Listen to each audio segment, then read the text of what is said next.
Hey guys, review மீட்டிங்கில் cooking டீமுக்கு 5 star கொடுத்த இன்னைக்கான எபிசோட ஆரம்பிக்குது. சாந்தி மாஸ்டரும் மகேஸ்வரியும் போட்டி போட்டு அவங்களுடைய ஒப்பீனியனை சொல்லிக்கிட்டு இருக்கிறாங்க. நீங்கள் என்ன சாப்பாடு போட்டாலும் சாப்பிடணுமா அப்படின்னு ரக்ஷிதாவுக்கும் விக்ரமனுக்கும் வாக்குவாதம் போகுது. ஆயிஷா ஜிபி முத்து எல்லாருக்கும் ஹெல்ப் பண்ணுறாரு, அதனால் ஆயிஷா ஜிபி முத்துவை ஸ்வாப் பண்ணுறாங்க. ஆனால் ஜிபி முத்து நான் எனக்கு கிடைச்ச ஃப்ரீ டைமில் தான் ஹெல்ப் பண்ணுறேன்னு சொல்ல வராரு. அதுக்கு ஆயிஷா நீங்கள் எலிமினேஷனுக்கு போயிட்டுருக்கீங்க அப்படின்னு சொல்ல, அதுக்கு ஜிபி முத்து எலிமினேஷன்னா என்னன்னு கேட்குறாரு. ஜிபி முத்து நான் என்னுடைய கடமையை தான் செஞ்சேன்னு சொல்ல, என்ன நடந்தாலும் ஐ டோன்ட் கேர்னு சொல்கிறாரு. தனலட்சுமி ஜிபி முத்துவை பார்த்து சும்மா நடிக்காதீங்கன்னு சொல்ல, அதுக்கு ஜிபி முத்து நீ எனக்கு பொண்ணு மாதிரின்னு சொல்கிறாரு. நான் வேணும்னா உன் காலில் விழுந்து அம்மானு சொல்லவான்னு கேட்குறாரு. ஒரு பக்கம் தனலட்சுமி அழுக, மறுபக்கம் ஜிபி முத்து அழுக எமோஷ்னலாக இந்த எபிசோடு இருந்துச்சு.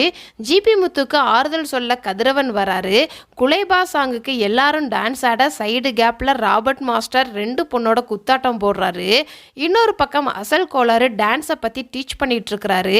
கடைசியாக பிக் பாஸ் வாட்டர் டாஸ்க் கொடுக்க அதில் அசல் கோளாறு நல்லா பர்ஃபார்மன்ஸ் பண்ணுறாரு. ஆனால் ஏடிகே தான் வின்னர்னு அனௌன்ஸ்மெண்ட் பண்ணுறாங்க. அசீமுக்கும் மகேஸ்வரிக்கும் ஃபைட் நடக்குது. அசீம் உங்களை பார்த்து வாந்தி மட்டும்தான் எடுக்கலன்னு சொல்ல, அசீம் மகேஸ்வரியை திட்டி கோச்சிட்டு போகிறாரு. இன்னைக்கான எபிசோடு உங்களுக்கு எப்படி இருந்துச்சு அப்படிங்கிறத கமெண்ட்ஸில் சொல்லுங்கள். டாடா பாய்.